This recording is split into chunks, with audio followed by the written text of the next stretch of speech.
Boa tarde. Agora são 4h30 da tarde em Brasília. Eu sou Cid Queiroz e esta é uma edição extra ao vivo do Câmara Hoje. Nesta segunda-feira, 2 reuniões movimentam o Legislativo em torno do tema reforma tributária. Pela manhã, o presidente Jair Bolsonaro reuniu líderes de partidos no Palácio do Planalto para analisar com eles a proposta de reforma tributária que o governo encaminhou ao Congresso Nacional. Para logo mais às 5 da tarde, está marcada mais uma audiência da Comissão Mista que estuda a reforma tributária. Entre os convidados está Vanessa Canado, assessora especial do ministro da Economia, Paulo Guedes. O líder do governo na Câmara, deputado Ricardo Barros, saiu da reunião afirmando que ainda não há acordo em torno da proposta de reforma tributária do governo. Para Ricardo Barros, os líderes que foram ouvidos hoje pelo presidente estão em busca do texto possível. Nós vamos ver agora o que disseram os participantes dessa reunião, que terminou por volta das 2h da tarde. A reforma tributária, não houve ainda um acordo com os senhores líderes sobre um texto possível.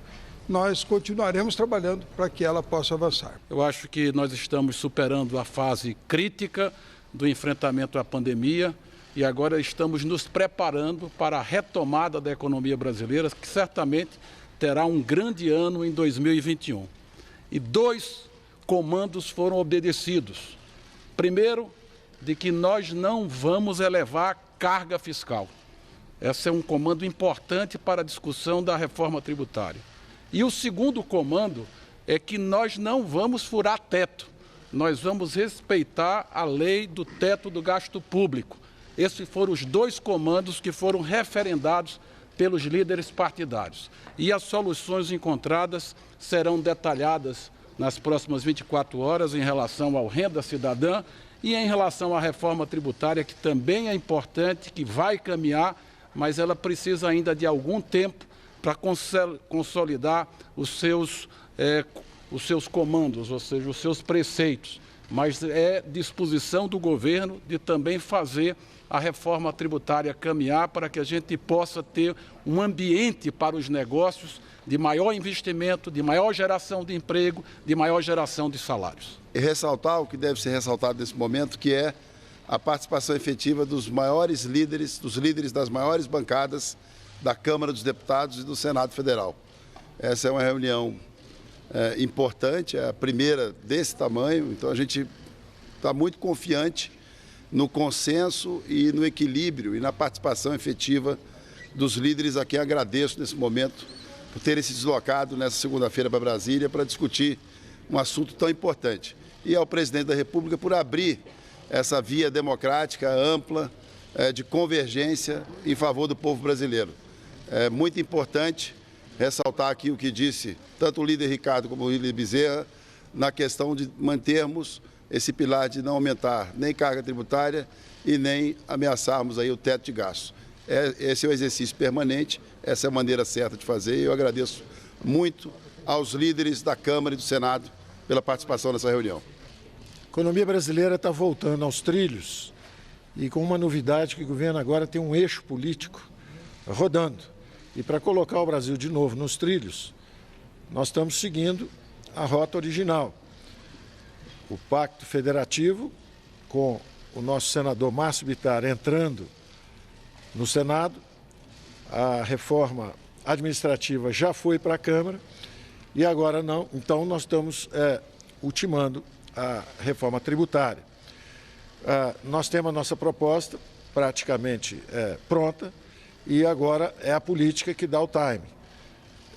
2 problemas muito sérios estão sendo endereçados. Os princípios os senhores ouviram aqui e são reconfortantes. Primeiro, nós vamos respeitar o teto, a sustentabilidade fiscal. O Brasil é um país sério, o Brasil se comporta dentro da responsabilidade fiscal, dentro dos orçamentos públicos e nós então buscamos soluções dentro dessa verdade orçamentária. E é um passo inicial para a classe política retomar o controle sobre os orçamentos públicos, porque o dinheiro do Brasil estava todo carimbado. Então nós vamos começar agora, progressivamente, a reavaliar os usos desses recursos. E, por outro lado, foi também dito com muita propriedade aqui que nós não vamos aumentar impostos, nós estamos substituindo. Então, onde não houver consenso, na reforma tributária são vários capítulos. Um desses capítulos, é a desoneração da folha, porque nós descobrimos duas coisas gravíssimas. Primeiro, o problema da renda, da desigualdade da renda, e o Renda Cidadã, que já estava no programa de governo do presidente Bolsonaro, agora encontra um momento perfeito do ponto de vista de timing político para entrar na pauta. Se vocês olharem o programa do presidente Bolsonaro, o Renda Cidadã está lá, o Renda Básica. Então agora nós vamos ter que aterrissar o renda emergencial, o auxílio emergencial, nessa renda básica a partir de 1º de janeiro. Agora, além disso, descobrimos um outro problema, os invisíveis, 40 milhões de brasileiros. Vamos ter que pensar em carteira verde e amarela, em desoneração de folha. Esse pessoal volta ao trabalho, ao mercado de trabalho, informal, eles estão hoje, nós gostaríamos que eles conseguissem ser absorvidos pelas empresas ali na frente, barateando o custo do trabalho, o custo de criar emprego.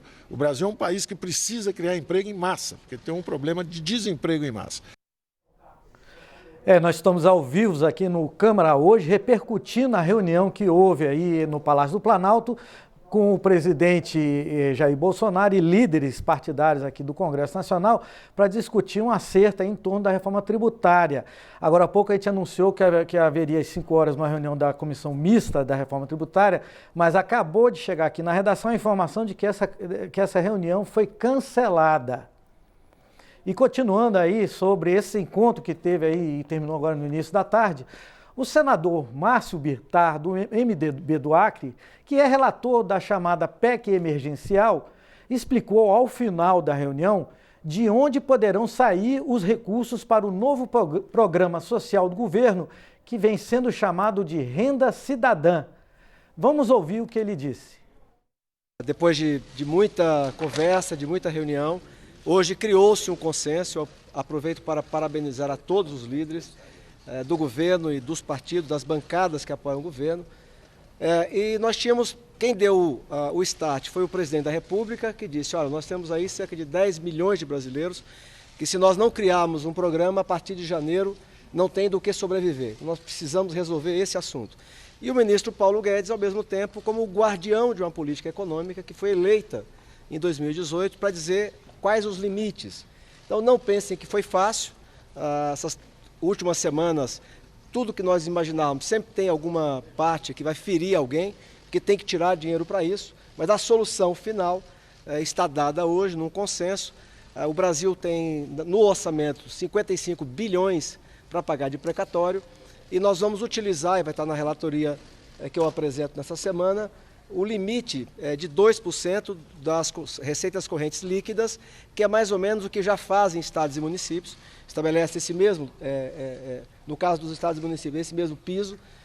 Então vamos estabelecer a mesma coisa para o governo federal, 2% das receitas correntes líquidas para pagar precatório, e o que sobrar desse recurso é o recurso que, juntando com o que já tem no orçamento para o Bolsa Família, vai criar e patrocinar um novo programa. Além disso, quando se criou e ampliou o Fundeb, há uma proposta de que o governo federal possa utilizar em até 5% dos recursos novos, porque aumentou-se em 130% o valor, mas esse valor a mais vai entrar ano após ano. Então a proposta é que em até 5% do novo recurso do Fundeb seja utilizado também para ajudar essas famílias que estarão no programa a manterem seus filhos na escola. Bom, agora é o momento para a gente aprofundar um pouquinho mais o significado dessas propostas do governo que foram apresentadas aí para a reforma tributária. Está com a gente aqui na redação o comentarista de economia da TV Câmara, Fernando Gomes. Fernando, muito obrigado, boa tarde, obrigado por ter vindo aqui. A gente acompanhou aí ao longo da semana todo um esforço do governo de fazer uma discussão, um debate político muito azeitado, com todo o cuidado para evitar, vamos dizer, resistência dentro do Congresso. Eles queriam demonstrar que o governo está trabalhando de forma a aprovar essas propostas. Agora, do ponto de vista da economia, como é que o mercado recebeu? Ele entendeu essa habilidade do governo ou não? Bom, boa tarde, Cid, boa tarde a todos. O mercado viu com uma certa preocupação esse movimento. Nós temos hoje uma expectativa de déficit para o governo esse ano de cerca de 800 a 900 bilhões, por conta dos gastos com a pandemia do Covid, e está se criando mais uma despesa. Embora o presidente Jair Bolsonaro e o restante da equipe do governo tenha informado e garantido que o teto de gastos não vai ser descumprido e tenha informado as fontes de receita que vão custear essa despesa, você está criando uma despesa já com endividamento muito alto. Então, o mercado viu com uma certa desconfiança e agora a gente tem que aguardar um detalhamento maior dessas propostas para ver como é que o mercado vai reagir. Pois é, nada é muito simples assim, é por isso também todo esse cuidado.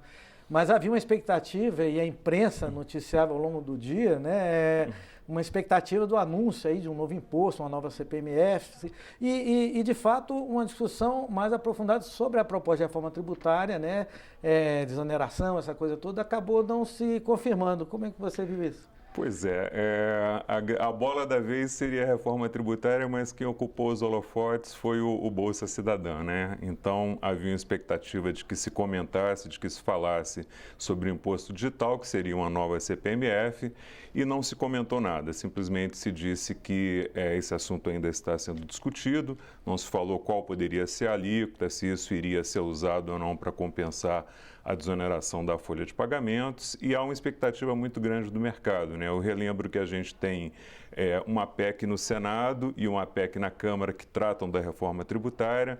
Essas PECs unificam impostos sobre o consumo em um único imposto. Elas estão, de alguma forma, sendo trabalhadas pela comissão, mas também não há um encaminhamento. E existe também um projeto de lei do governo que unifica PIS e COFINS na CBS, que é a contribuição sobre bens e serviços, que também foi apresentada, mas que a discussão não caminhou muito. Então, acho que o mercado está de olho, está esperando, mas nós temos que esperar aí os próximos movimentos do governo, um maior detalhamento dessas propostas para ver como é que vai caminhar esse assunto. Naturalmente não dá para ficar antecipando, o documento não chegou, esses detalhes vão ser estudados aí e tudo é muito complexo. Mas para o espectador que não entende direito, assim, existem essas reformas, eles ficam o tempo todo falando que vai respeitar teto de gastos e que vai ver esse pacote de reformas aí, que é reforma administrativa, tributária, e tem aí também o Pacto Federativo. Mas assim, resumindo, tentando facilitar para o espectador que não entende, por que é tão importante essas reformas acontecerem no Congresso? A reforma tributária, ela tem um ponto muito importante. O Brasil tem uma tributação muito regressiva, ou seja, você tributa muito o consumo e no momento em que você tributa o consumo, quem mais paga é o mais pobre, porque ele está pagando o mesmo tributo que o rico paga. Então, a gente, em um mundo ideal, deveria ter uma tributação que focasse mais em patrimônio, que focasse mais em renda. Então, é fundamental, na minha visão, em termos de reforma tributária, a gente trabalhar essa questão do consumo, porque como está, quem mais é penalizado são os mais pobres, que em qualquer coisa que você consome, numa gravata ou num pão, você está pagando o mesmo imposto, tanto quem ganha um salário mínimo como quem ganha 40 salários mínimos está pagando o mesmo imposto. Então, para a gente ter uma equidade, uma justiça tributária maior e que alivie o bolso das pessoas mais pobres, é fundamental que a gente trabalhe essa questão da reforma tributária, principalmente sobre o consumo. Pois é, Fernando, então muito obrigado. E pelo que a gente está vendo aí, é sim do interesse do cidadão comum acompanhar esse debate e nós vamos te chamar de volta aqui outras vezes para a gente explicar bem direitinho isso que está acontecendo aqui. Muito obrigado. Obrigado, Cid. Eu que agradeço a oportunidade. Obrigado. Antes de encerrar essa edição extra do Câmara Hoje, uma informação importante vai ser instalada nessa terça-feira, amanhã, a Comissão Mista do Orçamento, que debate e vota as leis orçamentárias para o país referentes ao próximo ano. Os integrantes dessa comissão vão eleger o presidente do colegiado, que, pela regra de alternância no cargo, desta vez será um deputado. Essa foi uma edição extra do Câmara Hoje sobre toda a movimentação política do dia aqui no Congresso e no Palácio do Planalto em torno da reforma tributária. A gente agradece a sua audiência e estaremos aqui sempre que uma nova série de acontecimentos a movimentar o dia em Brasília, no Congresso Nacional, aqui na Câmara dos Deputados. É a TV Câmara levando informação direto para você. Uma boa tarde e até o próximo.